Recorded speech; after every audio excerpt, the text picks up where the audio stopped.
Hi, I'm Nanaki3. I'm a high diamond West player. I'm sort of an amateur coach and analyst, and I'll be trying to do a ball review of the draft and early game of the tiebreaker game between SKT and Misfits Gaming in the quarterfinals of balls. So a bit of background for this game. SKT swiped the first game against Misfits by drafting flex pick Thrandle, who ended up being another Erden support, and Galio, who completely took over the mid lane priority and ruined the start of the strat of early aggression that Misfits wanted to play.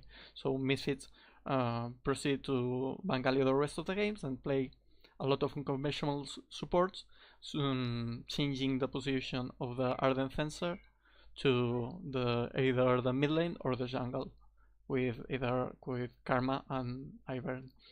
SKT lose those games pretty hard and ban the unconventional supports, and then won the fourth game. Would have given Misfits the the set, and now we are at the tiebreaker game. So Misfits wants to play probably an early aggression or some kind of aggressive pick support, and well, SKT is on the red side. Huni has been playing well in carry champions, and Misfits don't like to. Alfari, who is the top laner for Misfits, doesn't want to play a carry versus carry matchup in the top lane. The bans are really fast, so I'm gonna pause it right away and see. Obviously, SKT is in the red side, so they don't have to ban the strongest champions there. And we will see here the Janna ban.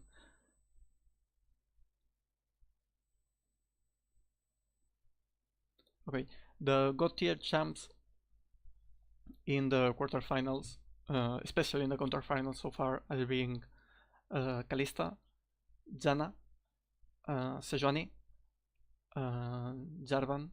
Well, they're not God tier, but they kind of the two stronger picks in the jungle, so I put them there, and Tristana.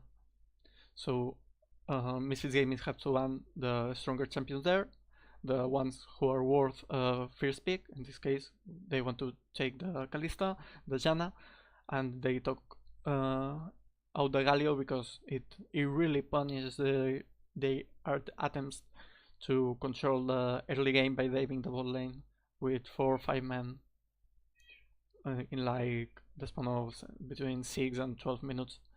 And their SKT are just target banning.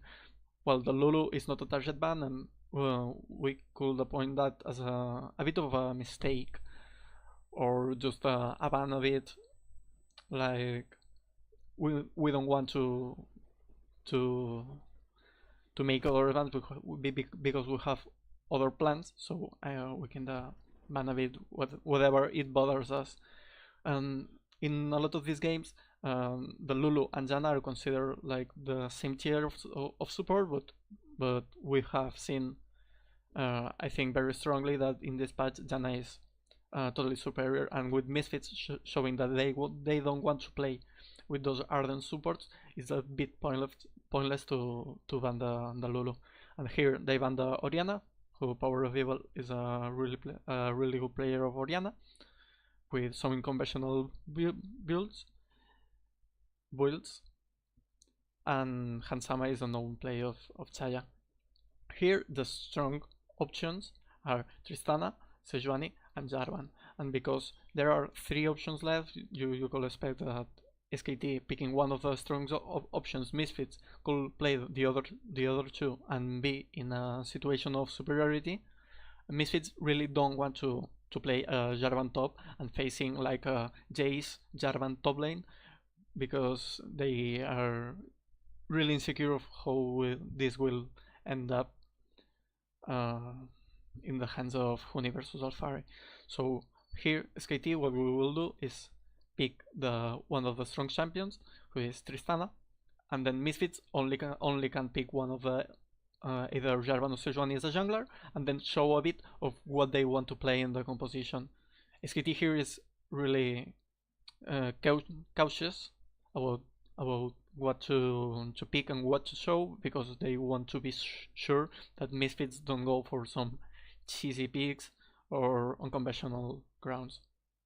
The Arden Fencer meta really pushed the teams to play uh, tied to the composition with a hyper scaling ADC that can melt tanks, which is reduced to basically Tristana, Twitch, Kokmau, Varus with Rage Blade, and well, Kalista it's permaban, so nothing. Here we go.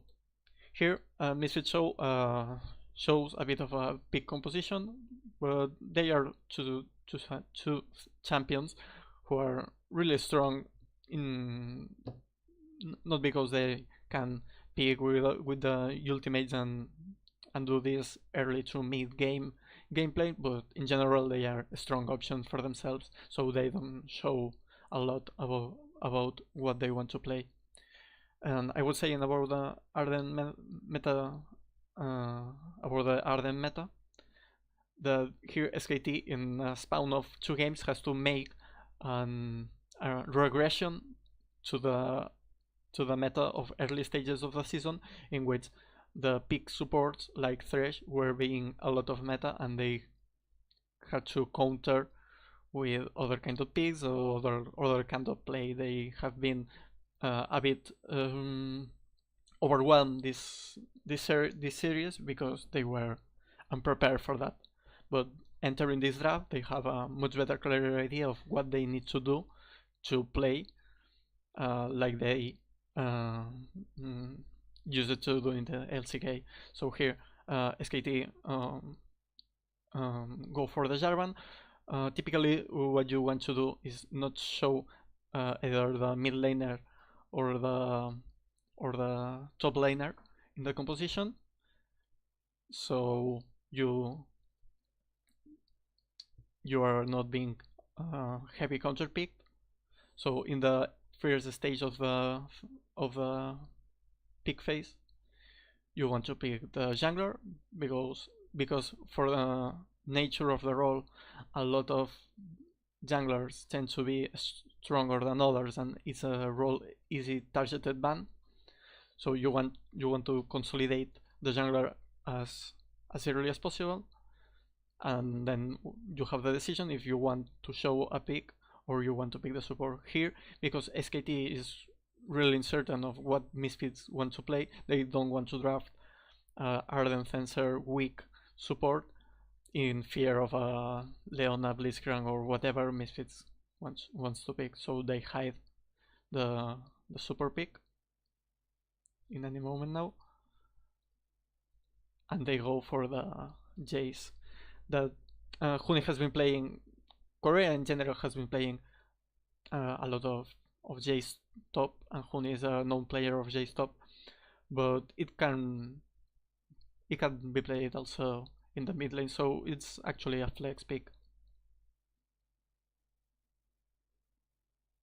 And here Misfits, obviously they don't want to show the mid laner pick because it's one of the virtues of the red side, that you got to choose the matchup you want in the mid lane, and they either want to show a pick in the top lane, a bit fearing that Jace is also a flex pick like Trundle was in the first game.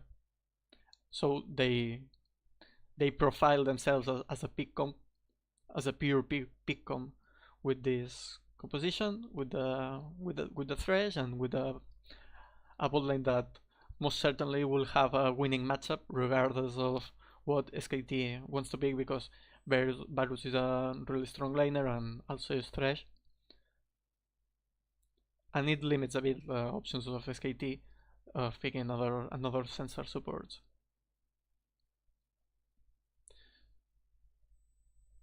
Here, Misfits goes for the Trundle ban, fearing again that Trundle support or flex Trundle, but because mostly certainly Alfari wants to play a tank in the top lane, but you can really pick Trundle as SKT as a flex right here, because if you want to flex the Trundle, you are committing to a full AD composition, and obviously you don't want to do that.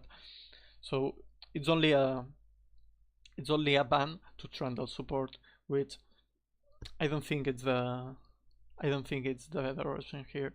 I don't think SKT has a strong point picking here the Arden Trundle support against this composition, because okay, yes, the Trundle can proc the Arden to 3 members of SKT, is kinda tanky with the ultimate against the Sejuani, but he doesn't really offer any protection to a scenario of 4-5 men, even 3 men collapse in the bot lanes, especially early.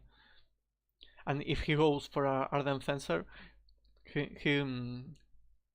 he's not going to be tanky to frontline anything, and either to build nothing to protect himself, because with the peak composition, it's not only a matter of having a cleanse in the mid lane and a QSS in the ADC. If you are a Trundle in the bot lane without survivability, they are going to jump on you and just delete you without thinking twice. So I don't think Trundle is here a strong pick for SKT, giving the 2 compositions. And also there's no much Trundle can do in lane against the Thresh.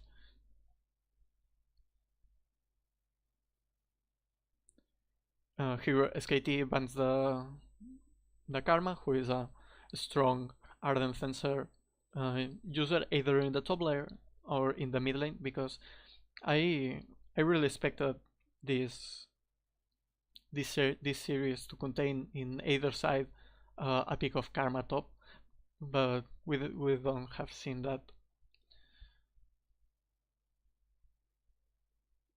And here Misfits goes for another support that can save it's tanky and can save maybe the bot lane of SKT, that it's Brown, and it's a pick that SKT used a couple of games ago with a degree of success that counters the pick composition, so it's a perfect ban. Further, because well, Brown can be played also with Ardent Fencer, and although SKT doesn't do that, it's a real possibility that you have to take off. But here, well, here SKT just takes off the Cho'Gath. A pick Alfari seems really comfortable on. And Misfits goes for the Shen. Shen is a champion that don't win lane against the Jace. Even if you accept that Jace is a top laner, there's no really winning lanes against the Jace. There's at most even lanes against the Jace, and is playing another carry champion, so it's a bit of a coin flip to play that. So here Misfits goes for the Shen, inducing further in the composition to go for pigs, and with level 6 just collapse in one lane and destroy it, and just enduring the top lane. Shen can never have priority pushing against a Jace unless Jace falls behind, thing that shouldn't really happen in any professional scenario. So that's it. SKT does this regression to the Thresh, to the Tankens peak that some of viewers will remember from earlier stages of the LCK. It's a pick that Wolf played pretty well, I think, and in general was and is really popular in Korea, much more than in other regions. I think that if Misfits had remember about the TAM counter pick against the pick comps, they would have banned TAM Gains instead of Trundle, 100% sure. And here SKT has to go for the blind pick in the mid lane. Strong's blind picks in the mid lane are the likes of Oriana, which they can do because they banned it. Another is Taliyah. Aurelion Sol is also a possible blind pick. Well, they are certain champions that have no direct or real or hard counters, and well, I think the most relevant to the meta and the one Faker has shown even in this series that is very good at is Taliyah, and it's a great combination with Jarvan. I really like this combination of mid lane jungle, so they go for that. And here Misfits has the counter pick to Taliyah.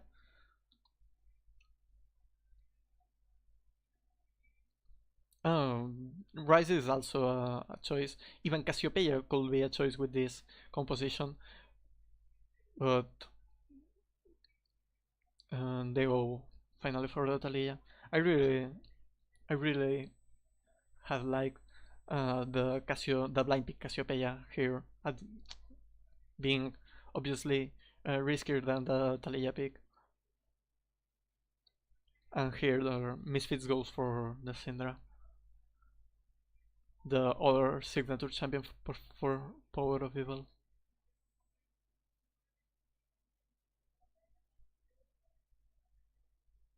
Well, in reality, Power of Evil has a lot of picks, but I think Syndra is one of the strongest. Another pick here could have been maybe the Lucian, but Misfits had renounced to play the Lucian against the Faker matchup. I don't exactly know why, but it's probably the only bad matchup Taliyah has in this meta. So what they go for the Syndra, going even further in the pick composition, and having the complete draft, we can start to talk with what will we expect from both teams, especially in the early game. SKT has they both have compositions that are strong, equally strong, I think, in team fights. Maybe SKT is slightly stronger in team fights. Misfits Gaming have a pick composition, which is a composition that you just pressure lanes, go for division, and look for opportunities to engage in one member without and explode him before it converts in a 5v5 team fight. And they have a lot of tools to do so. They have Sejuani Ultimate, they have Thresh Hook, they have Varus Ultimate, and they can collapse in any part of the map practically with the Shen. Doing it very fast. Also, the mid lane is a matchup really strong, so you will have an even mid priority, and the middle with priority with the bot lane priority. You will have a lot of control of one part of the map with the Shen ready to collapse there and control and look for a dive in the bot lane really early, or an early dragon, or a collapse to the mid lane with the bot lane rotating inside the SKT's bottom lane jungle. And SKT have a bit also of a pick composition, because the Tankens ultimate allows you to do so and collapse really fast, but it's not that hard about sweeping someone of the map, but to force bigger team fights in which they have I'll say a slight advantage. Both compositions scale into late game teamfights similar, but SKT has Jace, which has priority over the Shen in the top lane. So we got to the main thing in this early game we will be analyzing. I will only do the early game to approximately 14-15 minutes, is how SKT uses that top lane priority to control with Jarvan the top side of the jungle of Misfits, not allowing the Shen to join Misfits in those early dragons or early dives in either the mid lane or the bot lane. So that's I think that's the breaking point of the game, especially in the early. So let's go from the well. We will talk now about the jungler's start because there's a lot to say. Well, here there are 3 mistakes already from SKT. They hadn't built the trinket from the shop, and because they get them when they pass the gates and the first line of inhibitor towers from the base. But then if you purchase it this way, the cooldown of the second ward starts in the moment you get the item, not in the moment you could have bought it from the shop. So you will have your second ward later than you would. So little mistakes here. SKT goes for a classic cover jungle entrances start.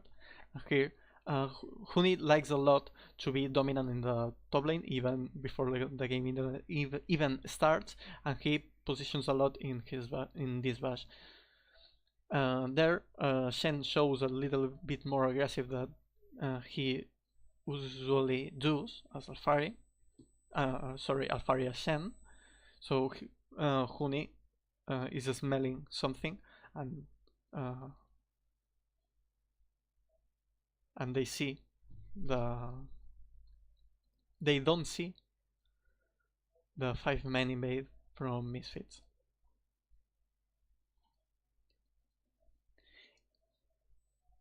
If here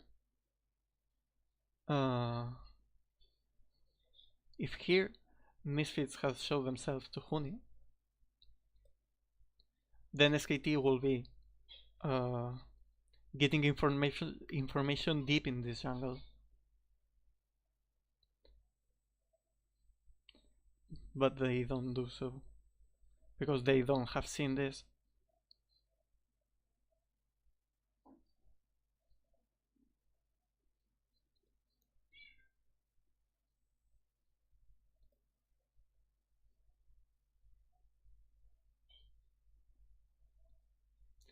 There they see Jarvan just approaching here.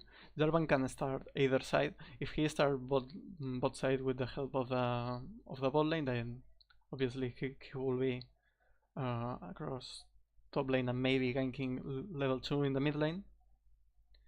And Jarvan can also start with his own blue buff, see if he wants to do some shenanigans, but the Jarvan wants to start red, and then Sejuani wants to start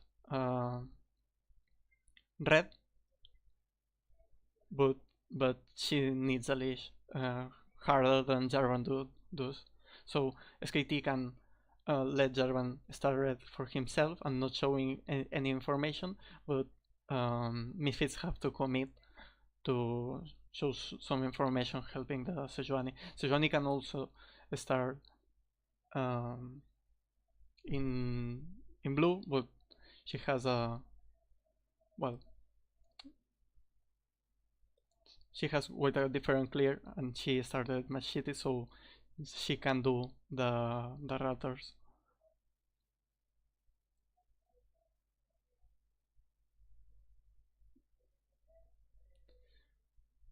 There they see the Jarvan entering, and Taliyah joins them. If here in a neutral ground, if the bot teams take them off one another of the jungle,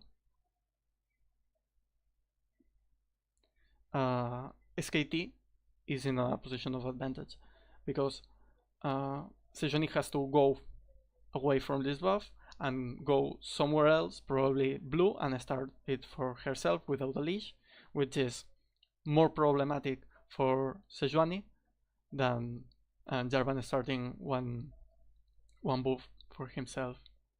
Here, ignoring the fact that Faker is here, they can't win this 2v2. They can fight this, and if they commit to a smite war here and they go for a 50-50 fight, they will be losing this because Sejuani will have to start E to have any chance to steal it, and even if they still steal it, there's no guarantee to kill SKT. But SKT, Jarvan doesn't have to use his combo to be killing the red buff, and if they finally got the red buff and Misfits is still there, Misfits have a real danger to die because the Jarvan with the full combo and level 2 will kill one of those, or at least burn a flash, and anyway Sejuani will be without a buff and level 1, so she will have a very bad time. But I think the correct answer here is still just go away and start for this blue buff and just guard the red, so Jarvan doesn't feel free to do it without a punish.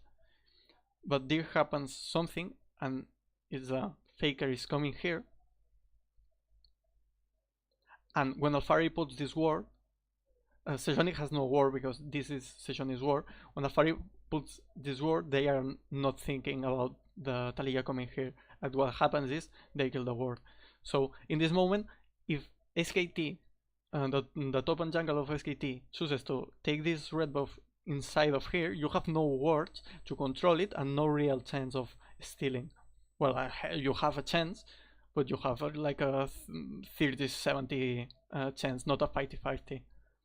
And further, if you go away, you won't know if Jarvan has done this or not, because if you are seeing him do this, and for example Jace goes back top to don't lose XP, then Jarvan is in danger of Sejuani comes and pokes her, or in the moment that Jace shows himself somewhere there passing for the tribus, Shen can just turn around and try to kill the Jarvan, or take him out, or take him to not ending the buff, then Jarvan will be really fucked. But because you lost your ward here and Syndra is in no position to come and ward this and do for the 3v3 here, and they will be in a lot of trouble. The only option, they took this ward too, which is a mistake to put for SKT, but it's no big deal. It's a much bigger deal to take away this buff. Here Faker realizes that in fact they are better 2v2 than 3v3, because 3v3 is more unpredictable to what pure 2v2 is in this situation. The only option Misfits have to stop this is to burst one of SKT, is to send out some of them, proc the passive of Sejuani, break it, and with Syndra auto proc the Thunder Roars and kill whoever Shen taunted in the first place. But without Sejuani here, the only realistic way to killing someone here is to do everything like that, and also have whoever Shen taunted tanking the red buff. If not, they are just not enough damage to kill them, because if you go and taunt the Jarvan, Jarvan can always smite the red buff, unless the red is like a 600 HP, and then with the smite, Sejuani can take it, and you can't just burst the Honey with the damage of a E start Shen, and the Sejuani is just impossible, because I don't know what runs is Honey using, but he has right now like over 700 HP. Regardless, they try to do this. The mid laners are in the mid lane. Jarvan is the one tanking this buff. They took it with it was 430 HP, and with the auto of Jarvan and the smite, with the Jay's auto and Jarvan smite, they can finish it without fearing of Sejuani interfering, because obviously Sejuani is not seeing the HP of the red buff. Here maybe they are thinking that red buff is a lot of HP now, and Jarvan didn't level up yet. They do all the damage to Honey, but there's just not enough damage, and in this 2v2 scenario they just have more damage, because Blank here fucks up the flash combo. Honey has to use his flash too, which is not the biggest deal of the world, but it's still a mistake. And well, here you have to go away from here and do something in the other side of the map, and it's a really bad scenario for Sejuani. Here Jarvan has different options. The first option is stay here and farm these campments of Sejuani, in which case Sejuani will just stay yours, and you could be a bit ahead of tempo but equal in HP and gold to Sejuani, which is not what you want to do, because you just took a huge win here. This is a huge win. Honey also got the first blood. He will be really early going for this back, because he is really low, and to match the Shen that just TP to lane to do not lose HP. I expect from Honey to just go farm a bunch of minions, go back Boyatier and TP back to lane. And Jarvan has a lot of options. The first one would say it's not really good. The second is go into his own jungle, and then maybe Sejuani can counter him, because the bot lane will have priority. But here Blank wants to show the most dominance possible and just try to take the Sejuani out of the game. Here he ganks mid, but it's not really a gank, it's just oh, let's see if we take like a heal or something, because what he wants to do is to go take his own red to assure Sejuani has nothing in his side to farm. But he will have a problem doing that, because Sejuani can just farm the whole jungle, and after this and after this, and be in a really good position because of the catch-up XP. And Jarvan has to take advantage somehow of that tempo win. Here Misfits is really scared of SKT bullying the Sejuani, so the bot lane collapses in the river.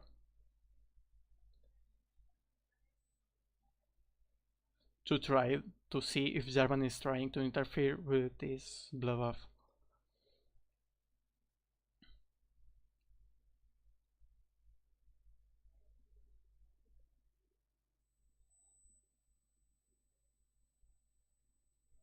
The first dragon is Infernal, which is a big win for Misfits, because of the bot lane priority, obviously.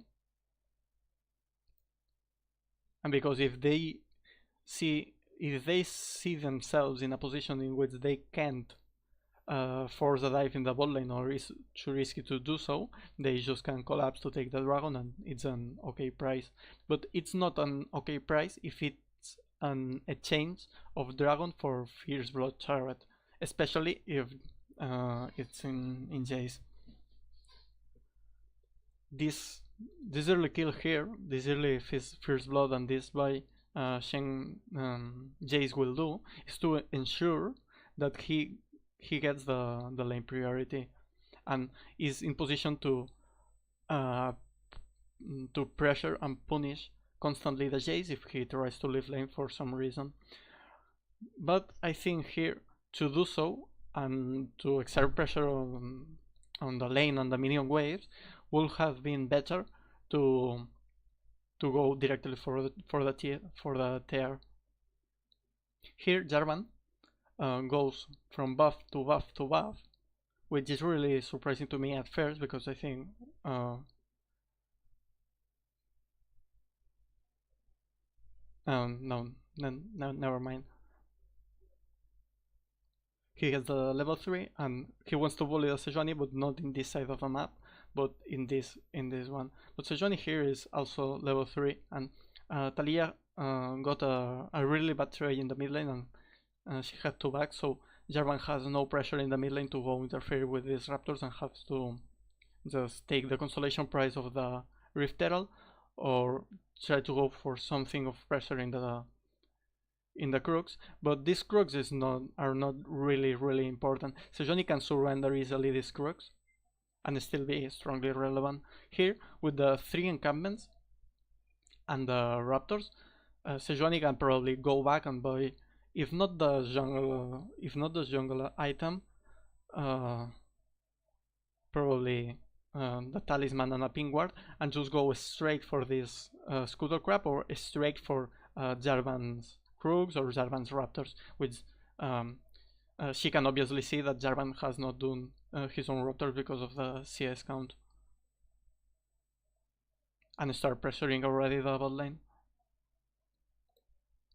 This ward Sejuani puts is nearly inconsequential. I think it's a ward that she should have put in the crooks and just farm this, go back, and or straight away go for this side of the jungle and leave Alfaria a bit to his own. But I don't think here on level 3 they really want to dive this Shen, even with Shen not having flash. So here Blank goes to counter the crooks and Sejuani goes to contest them. Huni here has the pressure on the lane, but this wave is coming in an unfortunate time for him, and he is not ready to push also this and go to help the Jarvan and eventually collapse to the Sejuani if she appears. But even the chance and the fact that Blank used his smite somewhere else, I think in his own blue, has no smite, so Maxlor got this, which it's a victory, a really nice victory for Misfits, but I think it comes from a mistake. Sejuani doesn't have to be here, but well, she gets the camp, so it's all good in the end. But I think it's essentially a mistake. And well, here the thing is, Misfits are fearing constantly for a dive to the Shen, even at this level, and with Huni no mana. And here Sejuani doesn't see exactly the Jarvan backing, and he is really slow backing. In fact, I don't think if you have seen it, she backs, stop the backs, walk a little, and back again. He loses like 8-7 seconds of tempo regardless Jarvan. If Sejuani here just after taking the encampment goes back, buys the jungler item and goes straight to the river, she gets to the Scuttle Crab or to the Raptors much faster than Jarvan, and it's a win for she cancels the back 2 times, and she can get a lot of insight here because she will have the time to come, ward the 2 encampments that are still up in this side of the jungle, and then do the scuttle crab, which she does, but later, and then they lose a bit of information there. Jarvan here also goes for the jungler item, and Shen is continuing with the perma push. There's no big differences in CS anywhere. Here Blank goes for another try to gank or to impact or to pressure the mid lane. With it's inconsequential, and I don't think it's really a smart idea. I think maybe going to just put a ward here or try to do a scuttle crab, and when the bot lane starts to collapse, retreat, or just do the raptors and do whatever in the jungle and continue pressuring the Sejuani raptors and the top lane in general, because here it happens nothing. Faker loses a bit of XP, and well, the Sejuani counter run here is also a slight mistake in my opinion, because you lose this bit of initiative to just going for this scuttle crab and then going for the vision, but is also inconsequential in the end. Sejuani puts this ward here, which I think it's a nice ward. Then they can force to go for the scuttle crab with the aid of the bot lane, try to contest it, but Syndra really wants to back because the game failed, but she took a chunk of damage and she doesn't want to risk something else. So here Sejuani loses the mid priority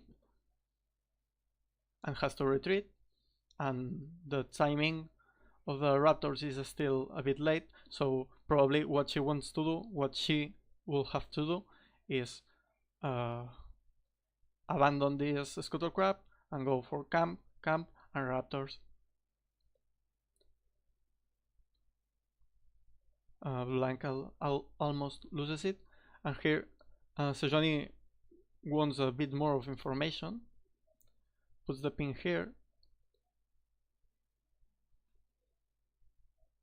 but Faker has to back here because Syndra will be back, and he wants the last chapter.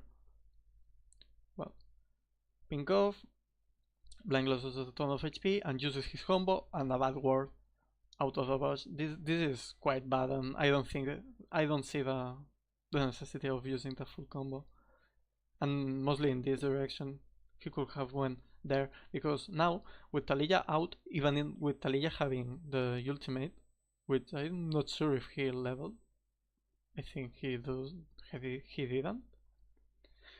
With the Syndra will push this lane and then come here at whatever you are doing. If you as Jarvan go and take this camp, you are totally isolated from where you should be, that is the top lane. You can remain here because there's nothing you can accomplish in the bot lane.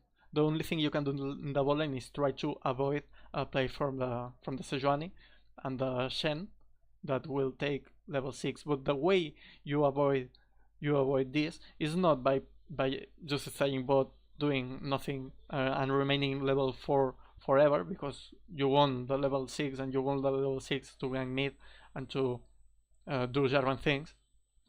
If you just do the crops and they stay for a while in the bot doing nothing, you will lose a lot of tempo, because here after this wave what Sejuani has to do is just remain here for a while, and then with the help of Syndra take these raptors, and then Sejuani has the whole half of his own jungle to farm and to recover. Well, not recover, she will be ahead if she does that. If she eats with Syndra these raptors, she can go for his own raptors, take the red, and pressure the bot lane freely, or threaten even threaten Huni with a full combo.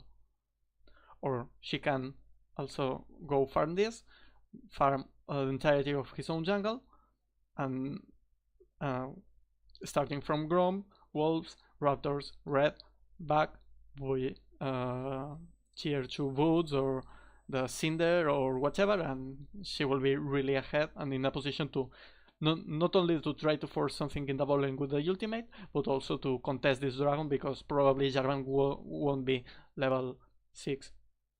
So here, Jarvan can go here. Jarvan has to remain here and with Salilla try to scare the Sejuani out of these Raptors. He doesn't have to do the Raptors. He just has to not allow Sejuani to do it for free. She has to wait for Sejuani to come with the Syndra and make this a 2v2. Just don't let the Sejuani do the Raptors for in his own without opposition. So here, before Raptors event is over, whichever side it goes, you are free to just go and battle his Raptors with Huni's aid, because Huni will have the lane priority and can come here roaming in this position. You even have a ping ward here to collapse in these Raptors or this red or wherever you want to do, or just farm here if it is what you want, to take the level 6 the fastest possible.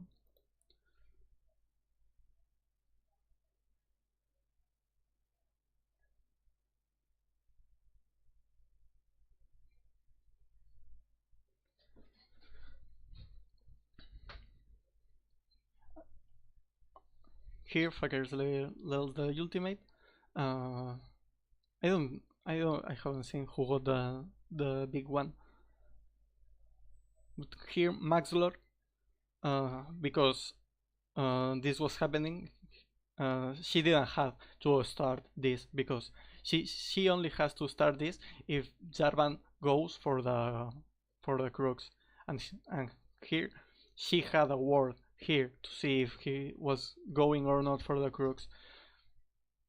At the moment Jarvan comes here, what you want to do is wait for the Syndra to push the wave and come to the aid, and then you start this camp, because you will have also the Thresh who is free to roam.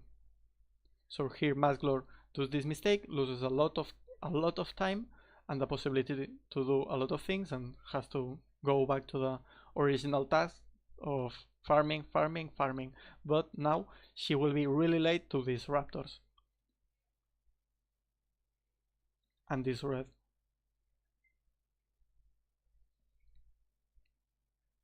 In the moment there was like this ping ward here from Sejuani. Instead of all this display, I think the stronger option was just to farm.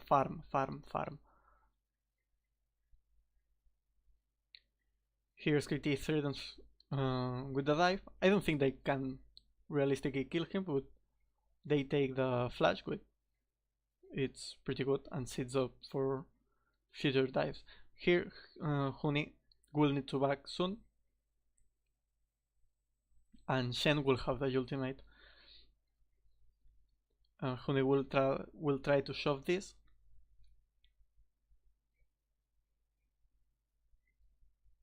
And Jarvan, they don't want to dive without the ultimate. They don't have enough damage right now. So here Jarvan backs. They will have a lot of camps here, and the thing here is Jace will have to back, and if you are fearing for the level 6 dive in the bot lane or wherever happens here in the bot lane, you have two options. You have the option to just walk back to lane and try to 5v5 early, which is probably not the best option against this composition, at whatever happens here. Or you just can say, okay, you can collapse wherever you want in the bot lane, but if you do so, you will lose the top lane tower entirely. And this is why Huni backs and then TPs straight back to lane, even with Alphari having his ultimate up and being free to use it wherever in the map. But they are saying, if you do this, I will punish you really hard.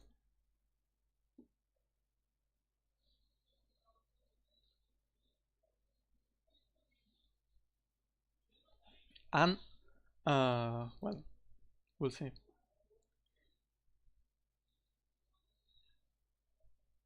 Jarvan goes farm his own jungle to try to win a little of information here to avoid the free dragon, which I don't think they can realistically avoid.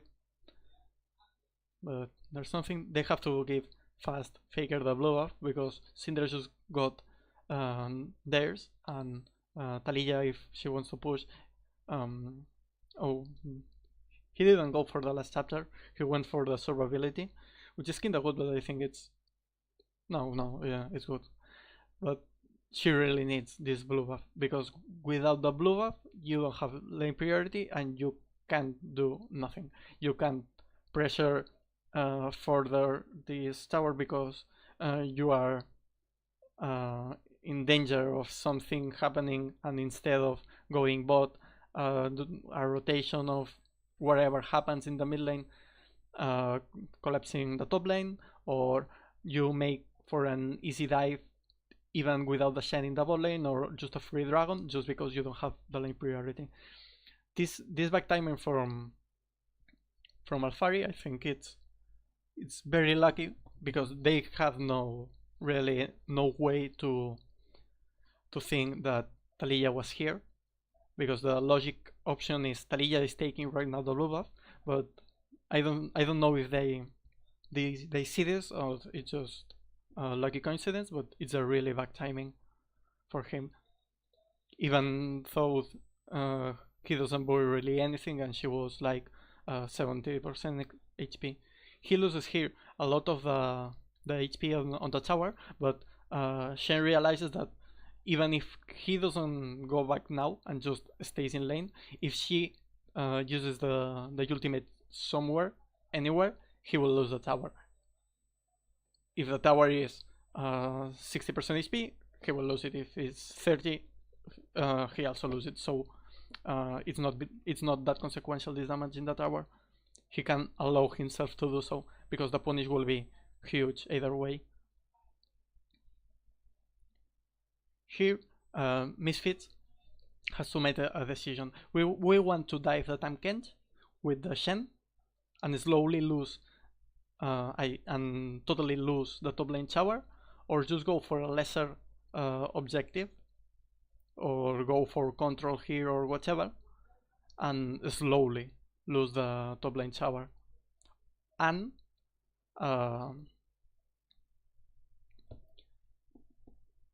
fear for a dive in the top laner. Here with the lane priority in the mid lane and in the double lane, Sejuani goes straight for this because Taliyah comes back to lane with no mana after this dive, and they see that he has no blue buff. So just now in this moment is when he has to go for the blue buff, so you can take this without fearing of something big happening, and this dragon is free and you choose to slowly lose this tower on the top side. Huni here takes a lot of damage, which is quite bad. Mostly inconsequential, but bad anyway. And here, okay. You were fearing before with Shen that if I go wherever to do some play, I will lose the tower. Totally. And if I stay, I will slowly lose the tower. But with Jarvan coming here, it makes the decision of Shen to just leave the tower really easy, because he only has things to lose if he stays. You could say that, oh, maybe he can defend or endure all in because of the armor, but I don't think he wants to raise that. I think they can kill him if he stays. So here they trade it, the dragon for the tower, and they get a shit ton of gold in the early days, and 20 minion CS lead, which is pretty big. But SKT has to do something with it. Jarvan came here just to ensure of this happening, and here Misfits, being free of using the Shen to collapse somewhere, mostly in the bottom lane, they choose not to do so because they are really afraid of trying a dive on the Tankens and not succeeding on it, because Tankens is really tanky. But I think that if they have a extra bit of confidence, if this was the game, not the tiebreaker after you have just have lost one game to SKT, but the game that puts the 3-1 in the scoreboard, I think they will have when with this they will have then okay, two people in the top lane, let's 4-5 men double lane. We don't care you have a Tankens, and we're going to kill the Tankens and then kill the other in 2 consecutive dives. But they don't go for this, they go for the light option, which is try to make something on the Faker with Cleanse and Flash, which is inconsequential. And you lose the Flash of Sejuani.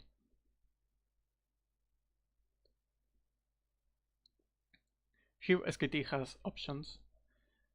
Here they have to choose if they further commit to snowball the Jace, or they want to share the they want to somehow transfer the pressure Jace will put in the map into a lead somewhere else. Here Jace, they want lane swap, obviously, because they are seeing Shen staying in the top lane. And Jarvan has to choose. Jarvan has to choose after farming this if he wants to remain, or after farming this, he could have went for this and then bot side. If he wants to remain with the bot lane to ensure that nothing happens to them and let Jace to stay top and make the CS lead higher by obviously freezing the lane like here or here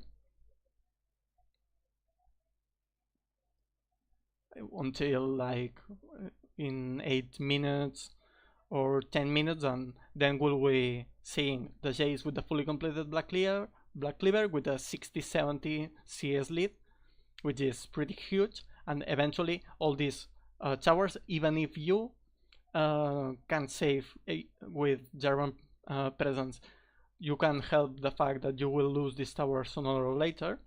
If you put the Jace in that position, eventually all the towers in the silence will fall. Not only this, but probably this and this with in the mid game.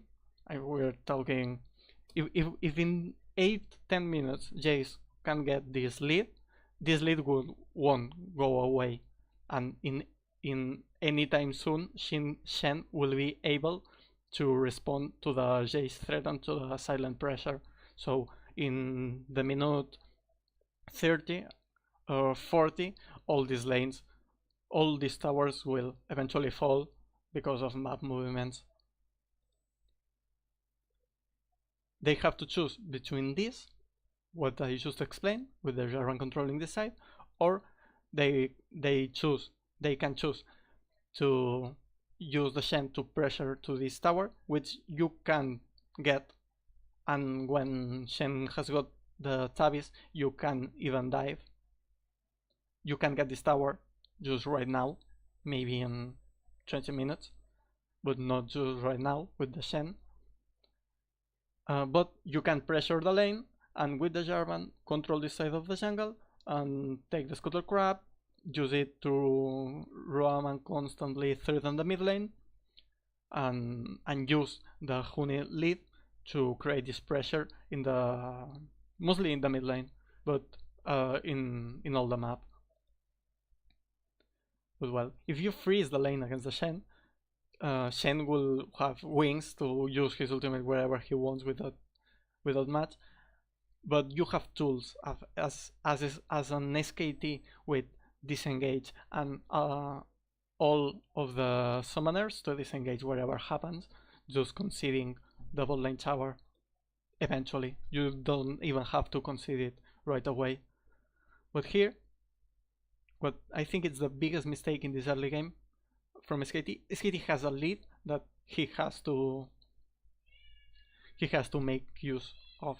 Even with Misfits having a pick composition and SKT, I think, being slightly more powerful in future team fights, I think they have to use this lead. And what here what they do, bam. This, in my opinion, is the biggest mistake of SKT in this early game, which later snowballs in a sort of unfortunate event. But here is the root of the problem. You here are choosing the option of use the Jace to pressure the map and threaten the mid lane and the Rift Herald, but Jace is doing the other option.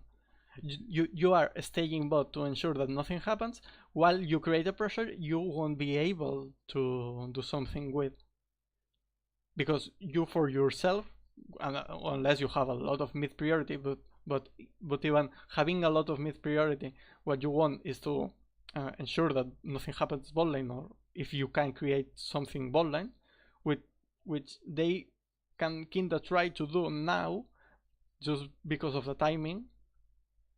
But this run Talia is doing right now, that they won't be able to do it in any future soon time.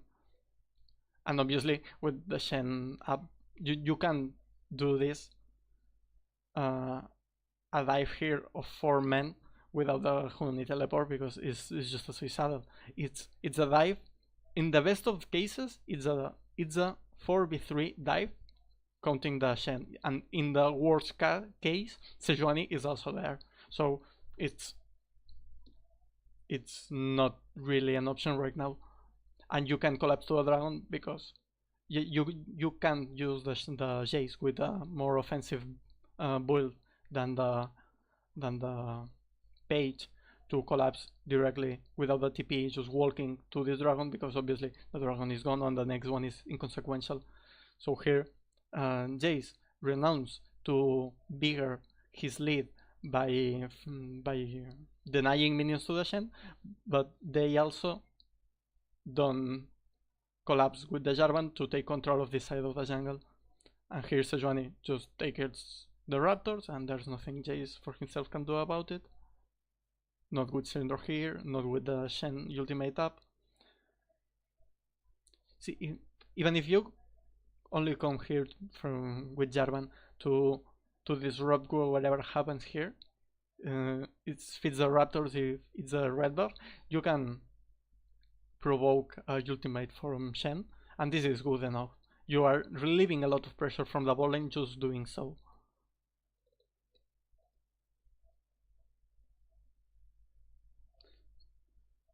So here, Jarvan bot lane, backing, maybe now reconsidering this and finishing the jungle item and coming here to pressure this side.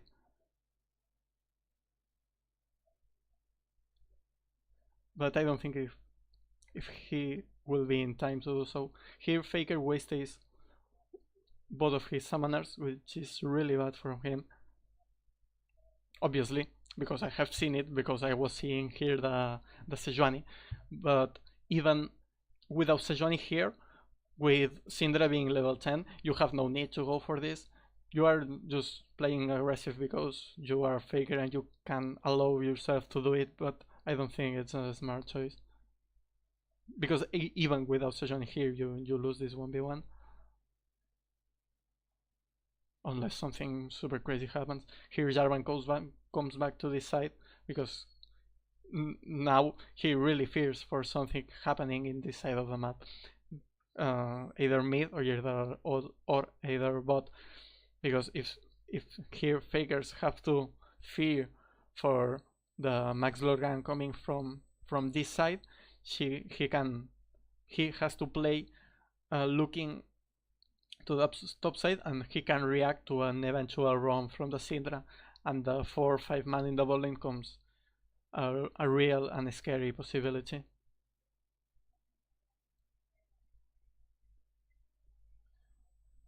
And here Jace tries to capitalize in his pressure somehow, but he doesn't really have the damage to do the red buff really fast, and Shen can just clear the wave and come and check the red buff and take him out of there.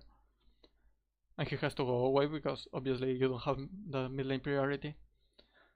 And this pressure and this possibility of extending a lead you had with Huni, you just with the lead Huni had, you just throw it away. Simple as that. Because Sejuani here can just take the 2 camps and maybe ward the Rift Herald and don't come back in this side of the map for a really long time. And this lead is well, Jace is still strong, obviously, but it's not what it could have been.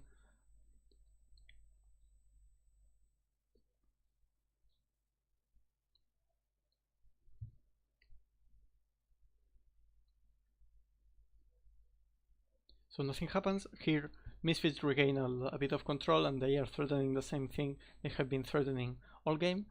But they decide to reset the situation and try to put in work his pick comp. Because SKT had a lead, which it still exists kinda, but it's not the same. And they want to go back to his previous strat from Champ Select to make picks. And making picks is a lot more easy when there are movement in the map and there's people entering and going out of the jungle and constantly walking from lane to lane, that if everyone is static. So they go for the lane swap, in part also to neutralize the lead Huni still has. Huni goes again for pushing this wave, which in this case it is a correct decision, because probably they have seen Misfits backing without a reason, just both the bot lane and the top lane. They are probably seeing this lane swap. The answer to the lane swap from Huni here is just take whatever he can before it's too late, and the bot lane wants to back to just answer the lane swap with the lane swap. Here they choose not to do so. They choose not to do so because they see in this change of lanes a window of opportunity to have the bot lane priority they haven't got the whole time, and use the Tankens ultimate in the mid lane, which is something you want to do in general with Tankens, but you couldn't because you had no lane priority in the bot lane. So they see this opportunity, they go for it. But I don't know exactly how, but Misfits see this. I mean, they don't see the Tristana, but they see the Tankens. But they foresee this movement perfectly, and Sejuani is ready, and Power of Evil is ready.